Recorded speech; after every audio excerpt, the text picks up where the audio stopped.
2023 সালের অক্টোবরে ইসরায়েলি আগ্রাসন শুরুর পর গত 2 বছরে নারী ও শিশুসহ 65,000-এর বেশি ফিলিস্তিনির মৃত্যু দেখেছে বিশ্ববাসী। হাসপাতালে হামলা, ত্রাণ ক্যাম্পে গুলি, ত্রাণবহরে বাধা, না খেতে পেয়ে মরে যাওয়া সহ নানা মানবিক বিপর্যয়ের নিশ্চুপ সাক্ষী হয়েছে আরব দেশ সহ বিশ্বের শক্তিশালী রাষ্ট্রগুলো। বিশ্বের দেশে দেশে সাধারণ মুক্তিকামী মানুষ প্রতিবাদ জানালেও শক্ত কোনো পদক্ষেপ নেননি রাষ্ট্রপ্রধানরা। অনেক রক্তগঙ্গা বয়ে যাবার পর গত কয়েক সপ্তাহে যুক্তরাজ্য, কানাডা, অস্ট্রেলিয়া, ফ্রান্স সহ বেশ কিছু দেশ ফিলিস্তিন রাষ্ট্রকে স্বীকৃতি দিল। জাতিসংঘের 193 সদস্য দেশের মধ্যে 157টি আর যুক্তরাষ্ট্র ছাড়া নিরাপত্তা পরিষদের 5টির মধ্যে 4টি দেশই ফিলিস্তিনের পক্ষে দাঁড়ালো। সবশেষ মার্কিন প্রেসিডেন্ট ডোনাল্ড ট্রাম্প গাজা যুদ্ধ বন্ধে 20টি প্রস্তাব হাজির করেছেন। আশাবাদী হবার মতো খবর হলো এরই মধ্যে ইসরায়েলের প্রধানমন্ত্রী বেনিয়ামিন নেতানিয়াহু এবং ফিলিস্তিনের স্বাধীনতাকামী গোষ্ঠী হামাস ডোনাল্ড ট্রাম্পের প্রস্তাবগুলো মেনে নিয়েছে। আজকের ভিডিওতে আমরা জানবো কি রয়েছে ট্রাম্পের 20 দফা প্রস্তাবে, আর তা বাস্তবায়ন হলে মধ্যপ্রাচ্যে কতটুকু শান্তি প্রতিষ্ঠিত হবে। স্বাগত জানাচ্ছি ইনকোয়েস্ট বাংলা চ্যানেলে। ডোনাল্ড ট্রাম্পের 20 দফা প্রস্তাবকে মোটা দাগে 3 ধাপে ভাগ করা যেতে পারে। প্রথম ধাপ হলো আশু পদক্ষেপ এবং বন্দী ও মৃতদেহ বিনিময়। ইসরায়েল ও হামাস ট্রাম্পের প্রস্তাবগুলো মেনে নিলে সাথে সাথে যুদ্ধ থেমে যাবে, ইসরায়েলি সেনারা নির্ধারিত একটি রেখা পর্যন্ত সরে আসবে এবং সব সামরিক অভিযান বন্ধ থাকবে। প্রস্তাব অনুযায়ী 72 ঘন্টার মধ্যে হামাসের হাতে থাকা জীবিত বা মৃত সব জিম্মিকে ফেরত দিতে হবে। সব জিম্মি ফেরত দেওয়ার পর ইসরায়েল 2023 সালের 7 অক্টোবরের পর আটক 250 জন যাবজ্জীবন সাজাপ্রাপ্ত বন্দী এবং 1700 গাজাবাসীকে মুক্তি দেবে। প্রত্যেক জিম্মির মৃতদেহের পরিবর্তে ইসরায়েল 15 জন মৃত গাজাবাসীর দেহ হস্তান্তর করবে। এর পরের ধাপে রয়েছে শাসন ব্যবস্থা ও নিরাপত্তা সংক্রান্ত প্রস্তাব। 2025 সালের 19 জানুয়ারির মানবিক সহায়তা চুক্তি অনুযায়ী গাজায় সাহায্য নিয়ে জাতিসংঘ ও রেড ক্রিসেন্ট প্রবেশ করতে পারবে। অবকাঠামো পুনর্গঠনও শুরু হবে। গাজাকে সন্ত্রাসমুক্ত অঞ্চলে রূপান্তর করা হবে যাতে প্রতিবেশী দেশগুলোর প্রতি কোনো হুমকি না থাকে। গাজার শাসন ব্যবস্থায় হামাসের কোনো অংশগ্রহণ থাকবে না। হামাস সদস্যদের মধ্যে যারা অস্ত্র সমর্পণ করে শান্তিপূর্ণ সহাবস্থানে রাজি হবে তাদের সাধারণ ক্ষমা করা হবে। যারা গাজা ছাড়তে চায় তাদের নিরাপদে অন্য দেশে যাওয়ার সুযোগ দেওয়া হবে। গাজার দৈনন্দিন প্রশাসন পরিচালনায় নিরপেক্ষ, অরাজনৈতিক, প্রযুক্তিবিদ ও পেশাজীবীদের নিয়ে গঠিত ফিলিস্তিনি কমিটি দায়িত্ব নেবে। বোর্ড অব পিস গঠন করা হবে, যার সভাপতি হতে পারেন প্রেসিডেন্ট ট্রাম্প নিজেই, এবং টনি ব্লেয়ার সহ আন্তর্জাতিক ব্যক্তিত্বরা এতে যুক্ত থাকবেন।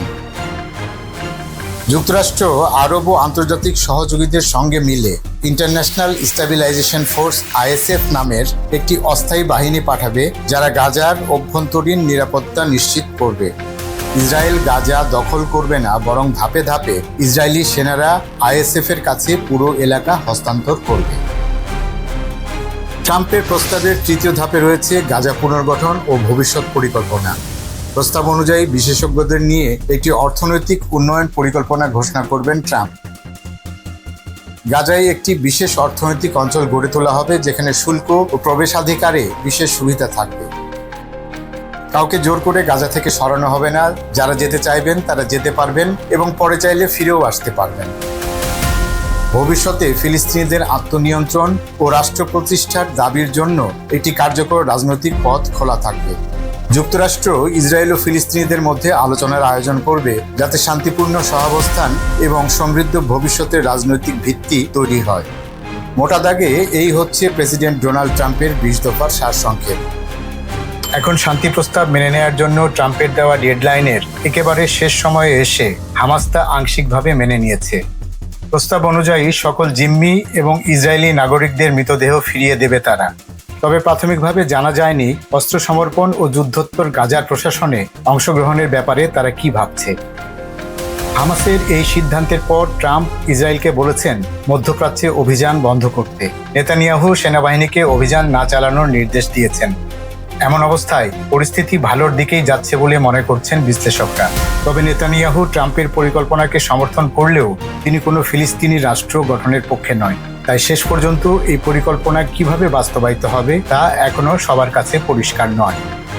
অন্যদিকে ট্রাম্পের 20 দফায় স্বাধীন ফিলিস্তিন রাষ্ট্রের বিষয়টি অস্পষ্টভাবে এসেছে, অথচ একটি স্বাধীন রাষ্ট্রের জন্য যুগের পর যুগ ফিলিস্তিনিরা রক্ত দিচ্ছেন। এমন অবস্থায় এই অস্পষ্টতা পরিকল্পনাটিকে ব্যাহত করবে কিনা তা নিয়েও সন্দিহান অনেক বিশ্লেষক।